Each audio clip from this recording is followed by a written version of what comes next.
Welcome, everybody, back to the currently unnamed Big Motor Small Blade Cars Tour show. I'm Seth Dolby.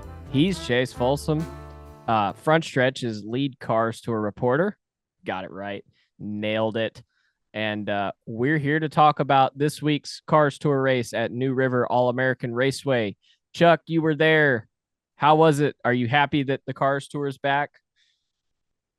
I presume yes. Yes, I'm very happy. I presume I yes. wanted to say no, but I'd be lying. Yes, I'm happy it's back. I got tired of sitting on my couch and doing nothing every weekend. Really, I never get tired of doing that. No, I just get tired of not being at the racetrack, man. It's fun to see everybody. It's fun to watch race cars, fun to watch good racing, and there's always drama. There's got to be drama. So I don't have to be in drama if I can just watch the drama. So there you go. Racing provides drama, and you don't need to manufacture it. NASCAR. What? I didn't say that. Didn't say that. It was awesome to be back. Racetrack. New River is such a unique track.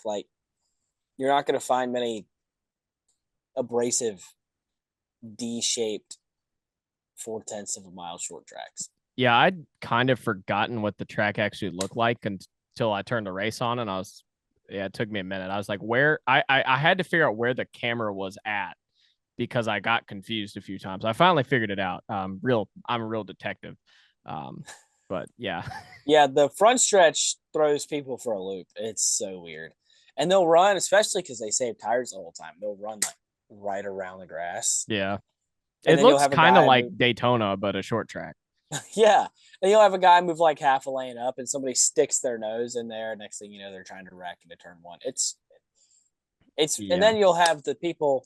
It creates such a unique racing line because a lot of guys just hug the bottom, but then you can swing way out wide. And if you're not at risk of somebody sticking their nose underneath you, you can swing way wide and then just power off the corner. And that's how people build runs. I'm pretty sure that's how Jade was trying to build a run on Tristan McKee in the pro race. So really unique racetrack. I love it. And I got to see a bunch of my people down at the beach while I was there. So I enjoyed it. Yeah. It is interesting to me how often they wreck in a race where 70% of it they are not trying to go very hard. I don't know what to make of that, quite frankly. Dude. It's especially that one wreck. We'll get into that here in a second, but well. That one wreck. Well, I don't know which one you're talking about. There's two wrecks you could be talking about. The dumbest one. I could make a case for both. That's fair.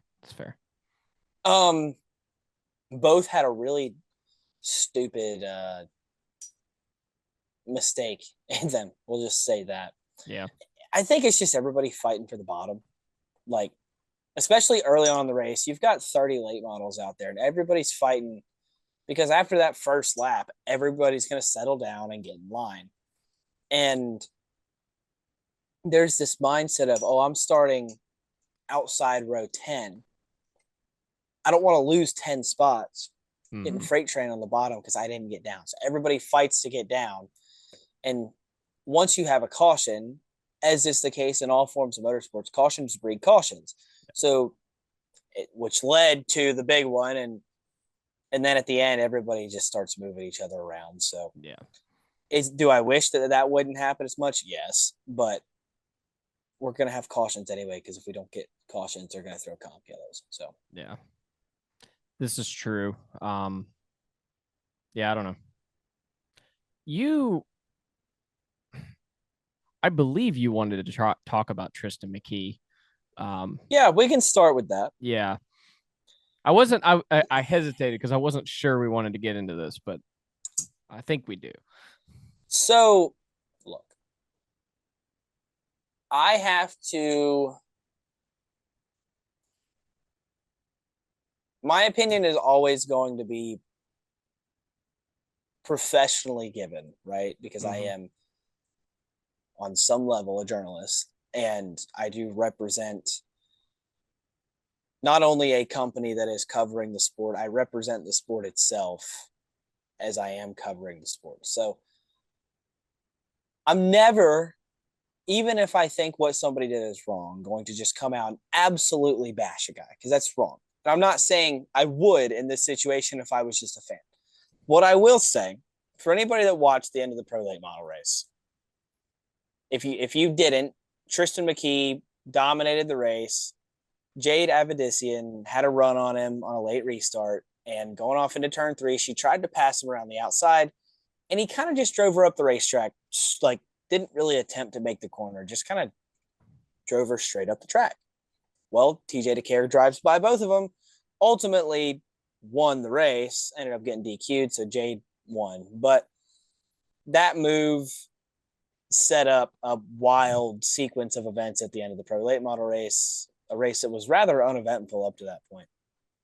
And if that was the first time this had happened, you could be like, oh, well, young kid trying to win a race, drove over his head a little bit.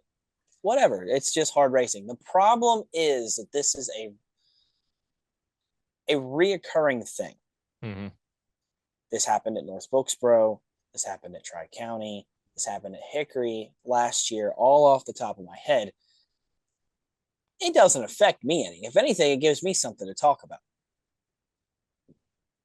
What I will say is that he has now signed a deal with Spire Motorsports as their first ever development driver, meaning he's out there driving 2 late models Saturday night, a pro and a late model stock car, with Spire Motorsports plastered all over it and Spire Motorsports on his fire suit, which means you represent a multi-million-dollar NASCAR Cup Series team on the short track level.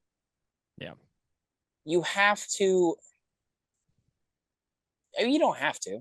He didn't have to. It's his choice. It's his career. But in my opinion,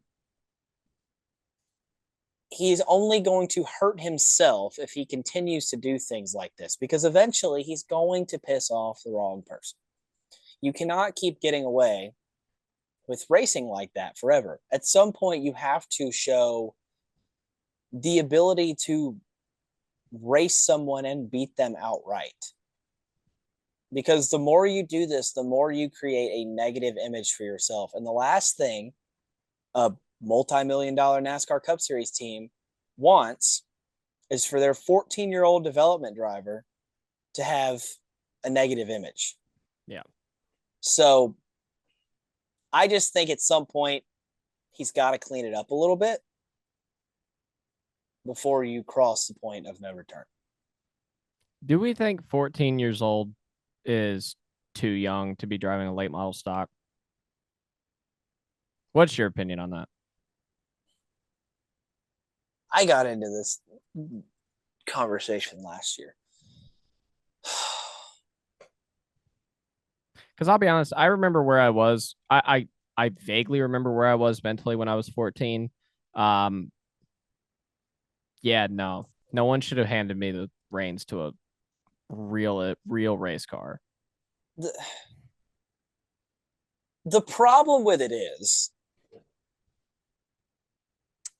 and I think Keelan Harvick is a perfect example of this. He's 12 years old. You listen to the kid talk, you watch the kid race. He's mature enough to be in a pro late model. Yeah. But the same cannot be said for every 12-year-old. And the issue is, and this isn't about Tristan, this is about anybody. Yeah. You have family with money, with child who has talent behind the wheel of a race car. Well, the direction that NASCAR keeps heading, at least, the direction NASCAR keeps heading is younger, and money. I mean, we've got an 18-year-old that just made his Cup debut and is the hottest thing racing's ever seen. And then there's really talented race car drivers in ARCA, trucks, Xfinity, people are considering them to be missing their opportunities because they're not in Cup cars at 22 years old. Yeah. Like, so as that continues to happen, more and more of these parents are going to push for their younger children to be in a high pressure, higher level situation with more viewership that carries more weight when they're trying to take the next step in racing. Like at 12 years old, what is a kid gaining from an advancement in their career standpoint by racing legends at 12 years old? Probably not much. Nothing. Yeah. What do they gain from racing legends at 14 years old? Even less. Even less.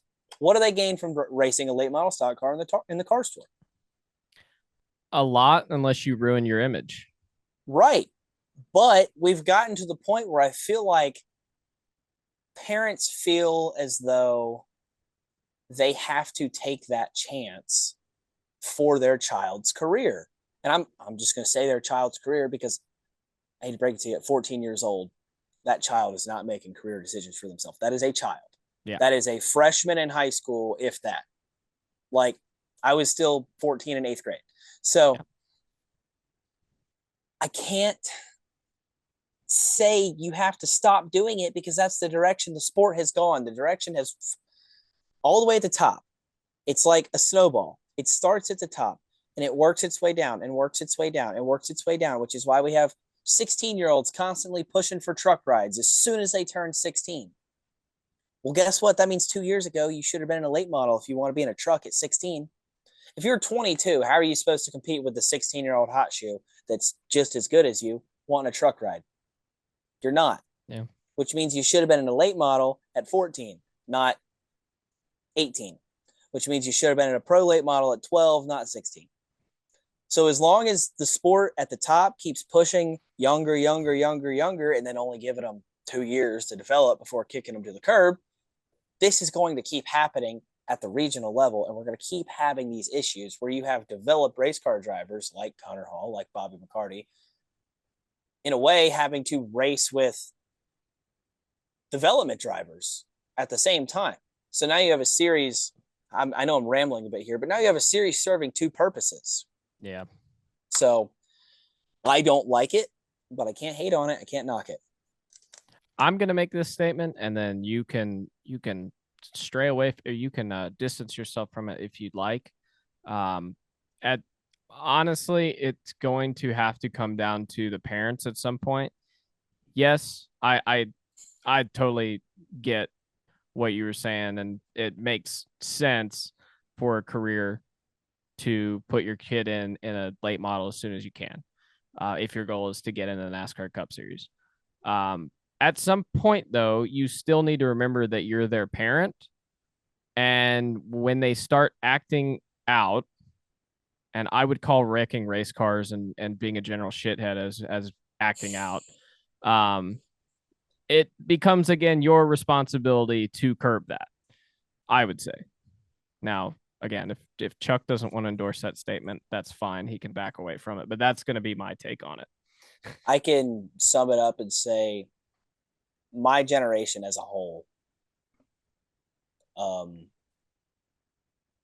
the parents in between, like around, in between my age and yours, that are having children, and probably even a step above that, as a whole, have a disciplinary problem.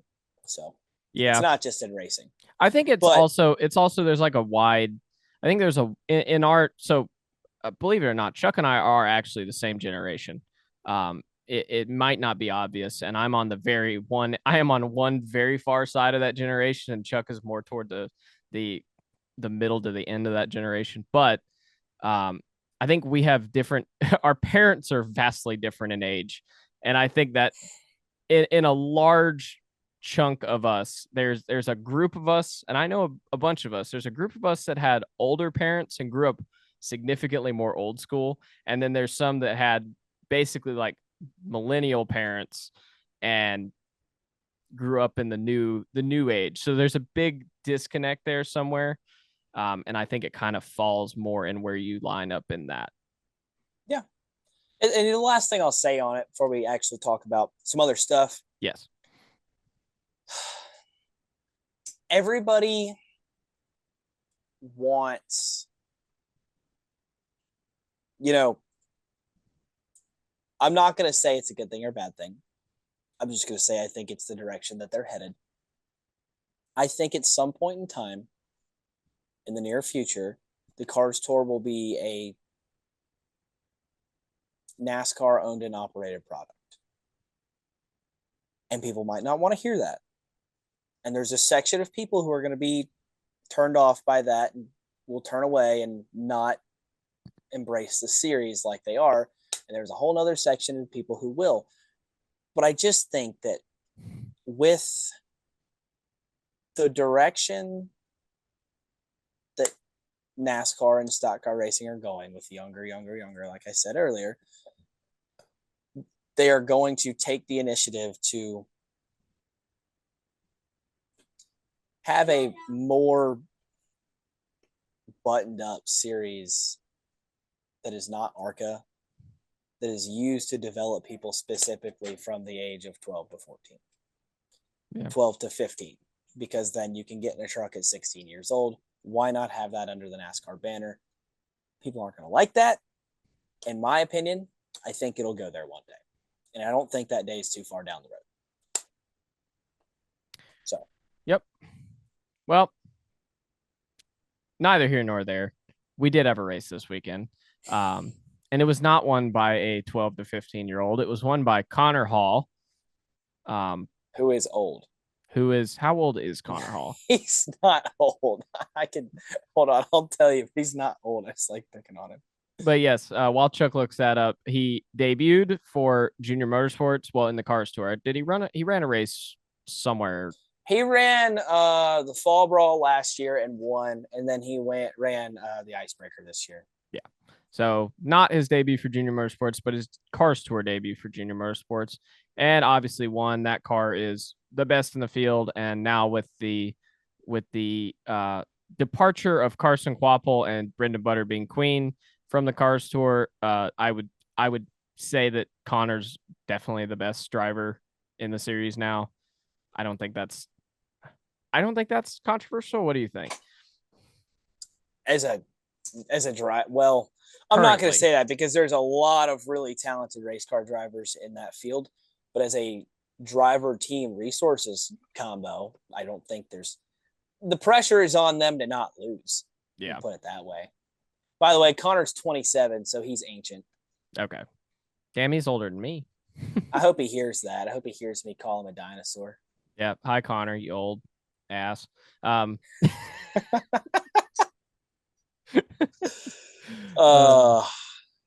Anyway. Either way. Yep.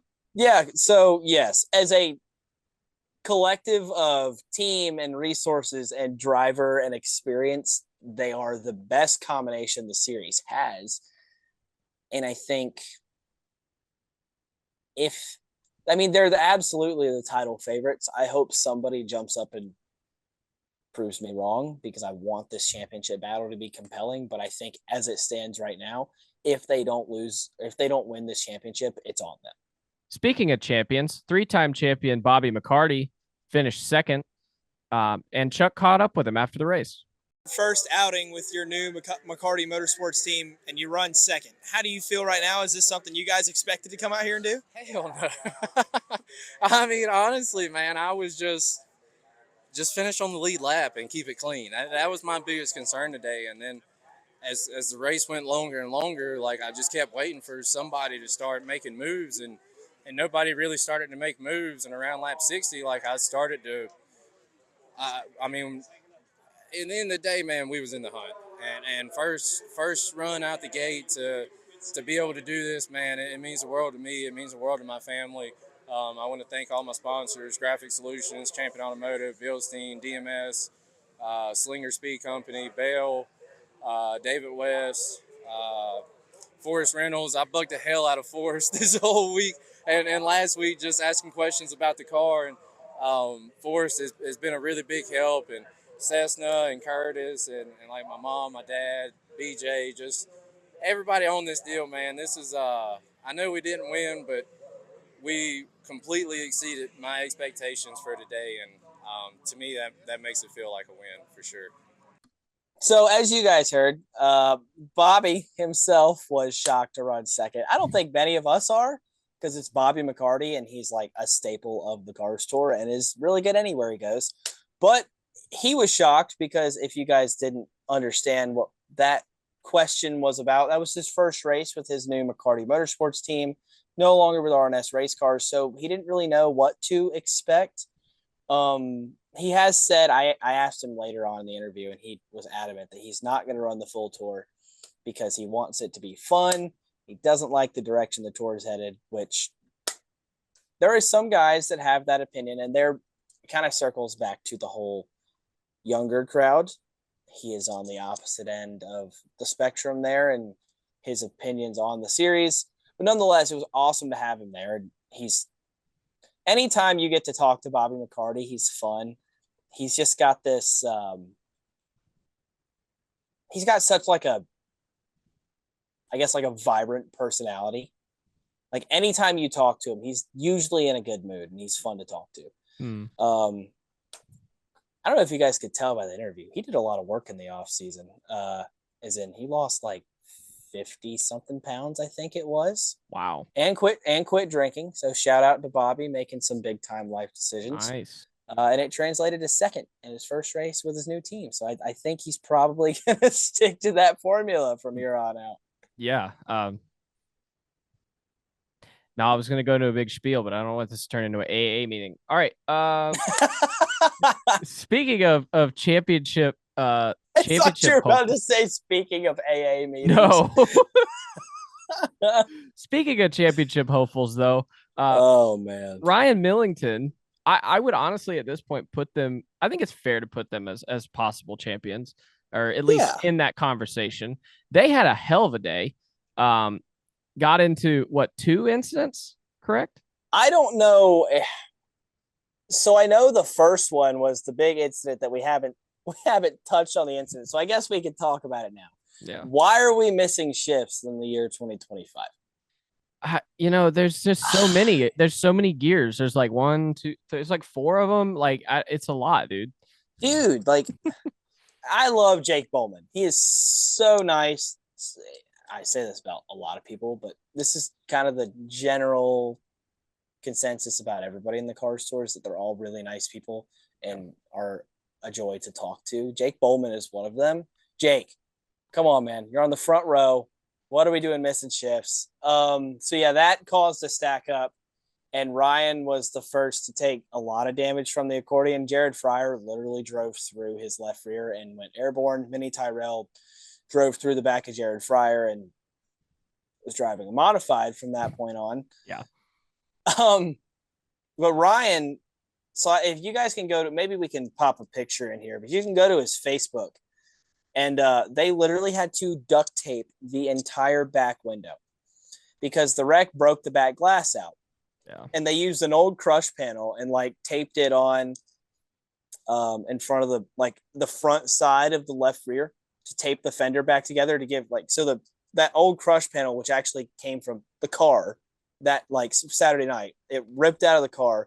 They used it to basically make a brace for everything to latch onto, to piece back together the front side of the left rear. They completely taped over the back glass. He ended up they told him he was going to have to come in and replace the back glass. So he gave up all his track position to save tires in the back, just for them to say he didn't have to come in and replace the back glass. He was like, well, there goes 10 spots I had.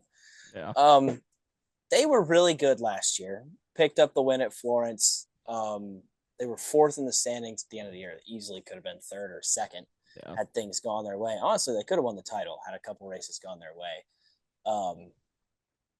So for them to rebound from what could have been an awful night to finish 5th is really big. And I think they're going to have a really strong year and contend for this championship. Yeah, I mean, just solely based off the performance they had at the end of last year and then this, I mean, finishing 5th after all of that is, I guess we didn't actually say it, but yeah, finished 5th after all of that. That's incredible. So yeah, I know for me, I'm definitely going to keep an eye on them for the rest of the year for sure. So yeah, I mean, dude, when have you seen? obviously by now you guys have seen the picture. I'm sure Seth put it in here, but I have never in my life seen a race car with the back glass just completely duct taped over.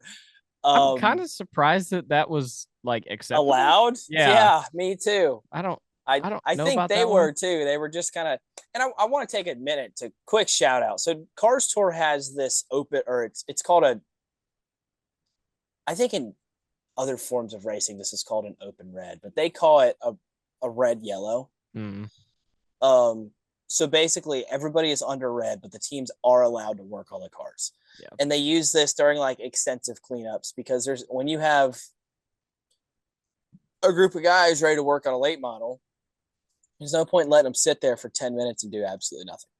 So under the open red or the red yellow period, that's when they piece the thing back together. Mm-hmm. And same with Mini Tyrell. That's when they got his modified back out there. So it's one of those rules that the Cars Tour has that every time I see it in use, I'm like, that is such a good thing. And it wouldn't work at every level of motorsports, but for this one, for this specific subject, it is perfect. And I hope they never get rid of it. Yeah, I agree. I like that. Good stuff. I'm trying to think of anybody else fun we want to talk about. Oh yes, the Lee Pulliam cars. So Lee Pulliam Performance debuted their new duo of full-time drivers. Obviously, last year they had a series of drivers in the 62 car. Then they had some guy in the 03 that I think might have done pretty well. Brendan Queen. I think he won the championship or something. Yeah, I think so. Can't really remember. I swore I heard that guy's name at Daytona. Yeah. Did he do something to Daytona? I think he and Elio got along or something. I don't really know what else he did. I thought I saw him at Waffle House. Why would he go to Waffle House? He only does that when I he don't wins. know. Oh, wait, did he win the ARCA race at Daytona? Oh, shit. I think he did. Man, shout out to Butterbean, man. Way to represent for the Cars Tour. Anyway, so Butterbean. Lee kept the 03 this year, and then we'll have the full-time 88 car, the 03 for Laney Bice and the 88 for Doug Barnes. They had a solid outing in their first, I guess, showing as teammates in the Cars Tour. Both top 10s. I think Laney was 10th at the end of the night. Doug was 7th, 8th, something like that. I did catch up with both of them. So Doug had a pretty good quote about racing the Cars Tour way. So I think we're going to throw those up now.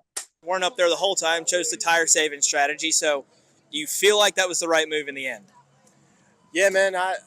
It's just tough because I feel like a lot of people were kind of dictating their race off of me. So, like, I'd be like, all right, this guy's kind of holding me up. I'm going to pass him. And they'd run the hell out of me. And then here comes somebody, they let him go. I'm like, all right, I'll get by him. And they run the hell out of me. So I just kept getting stuck in these roadblocks that didn't really let me go anywhere. So then when I just kept saving and sticking to the plan because we qualified bad. And then, you know, with like 20 or so to go, we drove from like 20th to 13th. And I'm like, man, if we get a caution, we'll salvage the top 10. And then it was just, I was just shipping everybody after that. So the Cars Tour away. Because apparently in the Cars Tour, the left rear tire is not inside for most people. So I just figured if they're going to do that, then they can either clip their car or let me inside. And so you learn. I didn't know that it was going to be like that. It was fun, though. I really can't complain. It feels like a win for us. Obviously, we want to be contenders, but I've never been here before. And, you know, outside of Florence, I never worked with these guys before. So it's a good learning race for us. Yeah, it's really good. This is definitely one of the hardest races I've been in. So today I learned a ton, and I'm super thankful for the Lee Pulliam Performance Group. They worked their butts off this weekend, and it's definitely one that we'll put into the books and we'll come back better. I feel like we had a top 5 car right there, just kind of chose the wrong lane at the end there and got into some damage. We came from the rear, so after an early caution. So, I mean, a really good, strong weekend for us. These guys worked their butts off, so I'm super thankful for all they do.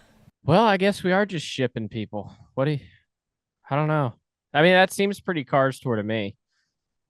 Yeah, it's pretty on brand for Cars Tour racing. Not saying it's not entertaining. It's really fun to watch. It is certainly entertaining. But he's also not wrong. No. So. Apologies. Chuck's mic died in the middle of our thing. Yeah. So sorry about that. Not Rip. anybody named Mike, just No. this little guy right here. So Rip Mike though. Rip Mike, rest in peace. Or Rick, rest in Charger. I don't know. But we'll yeah, do that. Doug Barnes with our early quote of the year candidate right there. And pretty much the only other big storyline was tires. So Hoosier, obviously last year, did an absolutely awful job. I'll just say that. They did an awful job. We went from an ST2 to the F45s, and neither one of them was working in the way that it should. So they rolled out a new F45 Star for the Cars Tour at New River. It was basically supposed to be a harder, more durable version of the F45, where the ST2 was a completely different tire. Everybody had awesome reviews about it. I mean, I think I talked to 15 guys about the tire, and I got one bad review. I'm not going to say the name, but I'll let you think long and hard about who it is, and your first guess is probably right. Yeah, everybody else I talked to absolutely loved the tire, and I think it produced. It wasn't like you had to drop anchor and save the entire race, but at the same point in time, you could burn your stuff up. So you did have to be careful. Yeah. I think so far the tire has shown the right balance of having to race and having to save at the same time, and it'll be interesting to see how guys manage it. I know a couple guys like Barnes and them were hoping it would wear a little more, and they started trying to push to the front too late. And then you had guys like Connor Hall at the front that weren't sure if they were burning their stuff up out front. They weren't sure if they were pushing too hard. Ultimately, they weren't. So A+ for Hoosier at New River. I'll give a Hoosier grade every time we do one of these. So Hoosier grade for New River is A+, absolutely no complaints whatsoever. And other than our dumbasses of the week, that's about it. All right. Dumbass of the week is Bryce Applegate for me. Total ARCA break into turn one. Yeah, that was rough. Yeah. I didn't know what the fuck like to think about that when I was watching it. I'll be completely honest. He came in like the wreck happened so much farther ahead of him. It truly was an ARCA break. Like Mason Diaz got spun running like 8 spots ahead of him, and then he locked on to the front of the 45 car and was like, "I'm hitting you." I think Diaz was in the 45, 44.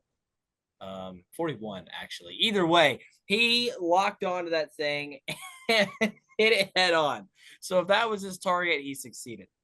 Mine is actually not going to be. I'll give an honorary mention to Minnie Tyrell because I asked him in our front stretch grassroots question of the week, subtle plug if you want to go watch it, what he did this offseason. And brother completely forgot he went on a cruise. So, Minnie, work on that memory bank a little bit. But no, I'm going to go the Baldwin brothers, Luke and Jack Baldwin, in the Smart Tour race at Florence Motor Speedway. Joey Coulter was leading the race, and Luke Baldwin was running down Joey Coulter for said lead of race with like 5 laps to go. And what do you know? There is a moving chicane up in front of Joey Coulter, and it's none other than Jack Baldwin. And Jack held him up enough, and then they go down into the next corner. And Luke, instead of capitalizing on the subtle roadblock that he had, dumped him. Oh. So dumped Joey Coulter, got sent to the back, and neither of them won the race. So mission failed. Get him next time, Baldwin boys. I'll give one more to myself because we were sitting there in the grandstands, and Michael Massey had been like, "Dude, it's cold." I was like, "No, it's not. I'm wearing short sleeves. It feels good outside." And then Caden Quapple was like, "Why are you wearing short sleeves? It's cold." And I was like, "It's not cold. Y'all are just babies." I'm sitting there in the grandstands. I'm like, "Man, I'm cold. I want to go get my hoodie." And I walk halfway to my car before I realize that my keys are in my bag. And my bag is in the infield. And I am in the stands. And there is race cars on track. So guess who didn't get their hoodie? Chuck. Yep, Chuck. This is So- why you always keep your keys on you, and B, just wear a damn hoodie. It ain't that hard, Chuck. Dude, it felt good outside. The sun was out. It was like 65, slight breeze. That's like perfect Perfect weather. hoodie weather. Yes. No, perfect weather. No hoodie. You don't need a hoodie for that. You guys are babies. It's not about need. It's about want. And I want I my don't hoodie. want a hoodie for that. I don't I could need tell you it, so I don't why. want it. I could tell you why. I'm not Why? going to, but I could. Oh, I bet you could. Get out of here. I'm done We'll- talking to you. We'll go on Google and we'll self-diagnose ourselves with whatever the hell we want to later. On that note, I think we're done talking to each other. I think we're done too. I've been Seth. He's been Chuck. Be sure to check out Front Stretch Grassroots for all your grassroots content. ASA, Cars Tour, Virginia Triple Crown, even maybe some World of Outlaws stuff here and there. We'll have it. And be sure to check Big Motor Small Blade for all your Anything other needs? content. Yeah. If you're watching this still, please go watch Push to Pass for like 3 minutes. Like you don't have to watch the whole thing, but just watch like 3 minutes. We put a lot of work into that, and by we, I mean me, and by a lot, I mean some, and I would like for someone to watch it, so please go do that. Yeah. But anyway, Cordeal is up in 3 weeks, 2 weeks. You're completely forgetting about the one that you live like 40 minutes from. Wake County. Yes, that's the one I'm thinking of. I'm thinking of Wake County. I apologize. That's in 3 weeks. Yeah, March 29th. So we'll So see 2.5 you following weeks. that. Yes, and I will be at that one as well. Yes. I don't know how I keep Thank forgetting that. Yep. But Bro's memory is just like a squash. I am I'm not doing very well with all that. So before I forget what channel this is, subscribe to Big Motor Small Blade, and we'll see you later. Bye.